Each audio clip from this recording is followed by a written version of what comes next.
Attention passionate Washington Commanders fans. Latest news, something big is happening in the NFC East and it could change the game. We're talking about a direct impact on Washington Commanders' path to another Super Bowl run, a power shift that could leave a division rival stumbling for years. We're bringing this to you firsthand. But before that, if you're a true Washington Commanders fan, subscribe to the channel to strengthen this passion even more. Show that you're also part of this family. Let's help each other reach 1,000 subscribers. Share with YOUR, FRINDS, and Washington Commanders FANS. Let's get to the news, so here we go, folks. Big, potentially game-changing news coming out of NFL circles that has everyone talking, especially within the Washington Commanders fanbase. Rumors are swirling around a blockbuster trade that could reshape the NFC East's landscape for years to come. And it involves none other than Ja'Marr Chase, the blazing fast wide receiver from the Cincinnati Bengals, potentially landing in Washington. Now, I know what some of you are thinking. Is this really happening? Is Chase, one of the league's most explosive playmakers, actually going to wear the burgundy and gold? Well, the whispers are growing louder, and sources close to the league suggest that a deal might be close to finalization. It's a tantalizing possibility, and if it goes through, it could spark a whole new era for the Commanders, turning an already promising offense into a true powerhouse. Let's back up a little and look at what's fueling this speculation. The Bengals, sitting at 6-11 last season and clearly in a rebuild phase, are making some tough choices. They're prioritizing salary cap space, reportedly freeing up around $10 million to invest in their offensive line and defense, areas that have struggled, especially in terms of pass protection and defending the pass.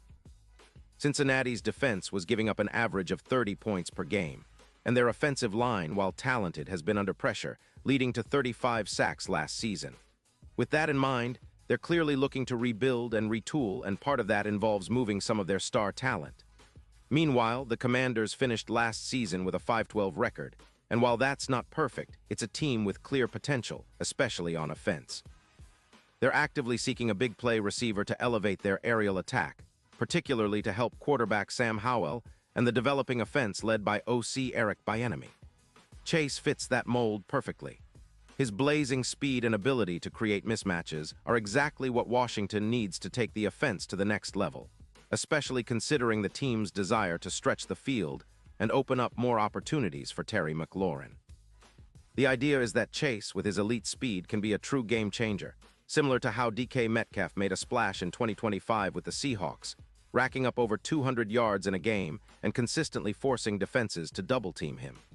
Now, let's dive into Chase's profile. For the 2025 season, he caught 125 passes for 412 yards, averaging an impressive 88, 3 yards per game with an 11. 3 yards per catch average and 8 touchdowns. His PFF grade was a solid 90. A sign of his high-level production and reliability. Over his career, Chase has accumulated 520 receptions for almost 837 yards and 54 touchdowns, with a target count of 182. What's particularly notable is that he's been remarkably healthy, dealing only with minor fatigue issues rather than any serious injuries, which is a big plus for a team looking for consistent production. One of the key metrics here is Chase's EPA, expected points added per target, which stands at +0.25, indicating his efficiency, and his yards after catch, YAC, average of 6.2 yards.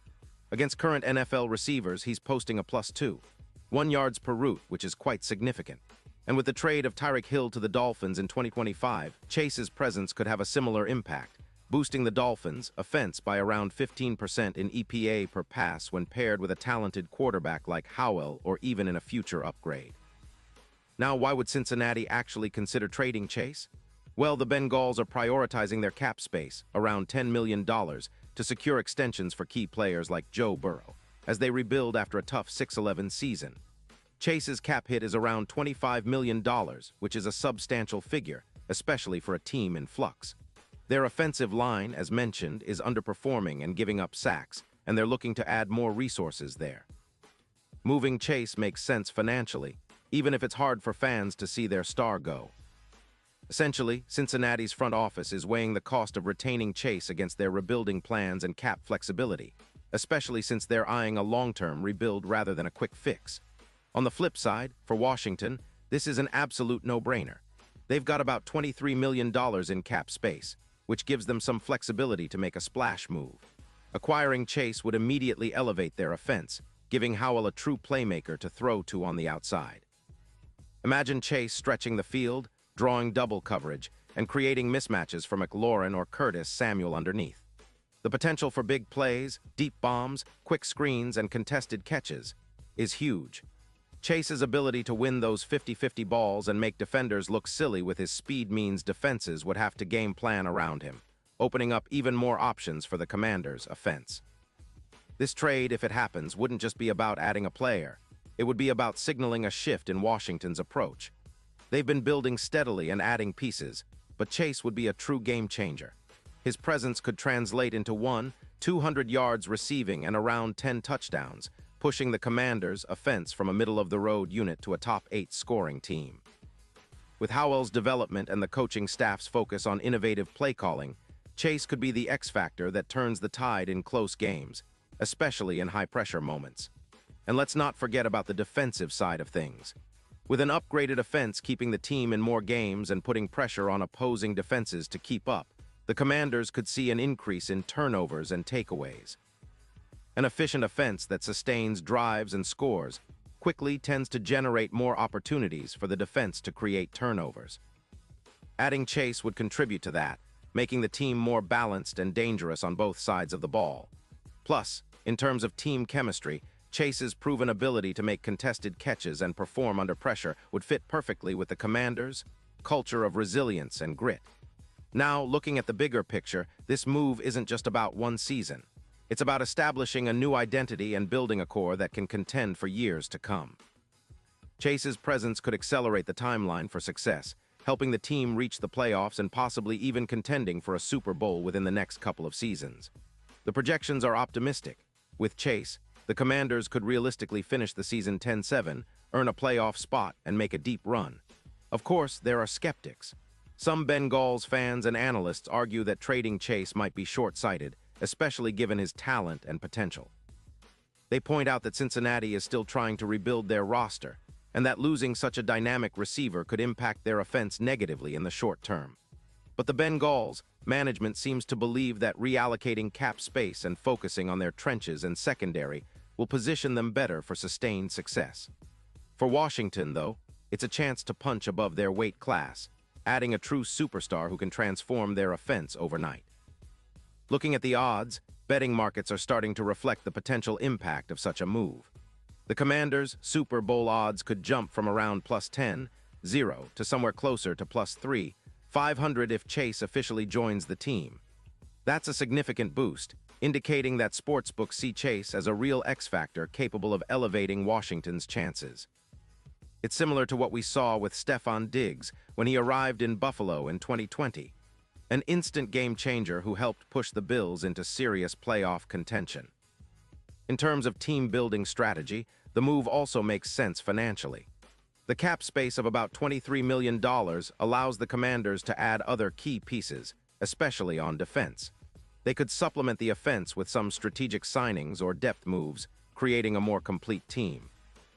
The deadline, around November 4th, could be the perfect time for Washington to finalize this deal, giving Chase enough time to integrate into the team and build chemistry ahead of the crucial second half of the season. All in all, this trade vision is nothing short of revolutionary for the Washington Commanders. It signals a new era of ambition, a willingness to swing big and aim for greatness. Cincinnati fans may be skeptical about losing their star receiver, but the overall picture suggests that this move could rejuvenate both teams. For Cincinnati, it's about cap flexibility and rebuilding, and for Washington, it's about seizing the opportunity to accelerate their rise. The optimism right now is palpable among fans and analysts alike. If Chase does land in Washington, it's fair to say that the entire NFC East landscape could shift, making the division even more competitive and exciting to watch. And now, Washington Commanders fans, I want to hear from you. What's your take on this? Drop your thoughts in the comments below. Your opinion matters so much to us and to the team. And don't forget, I'll be back soon with more updates, so stay tuned for the latest Washington Commanders news. This offseason is shaping up to be one of the most exciting in recent memory, and whatever happens, one thing is certain. The burgundy and gold are aiming high, and the future looks bright.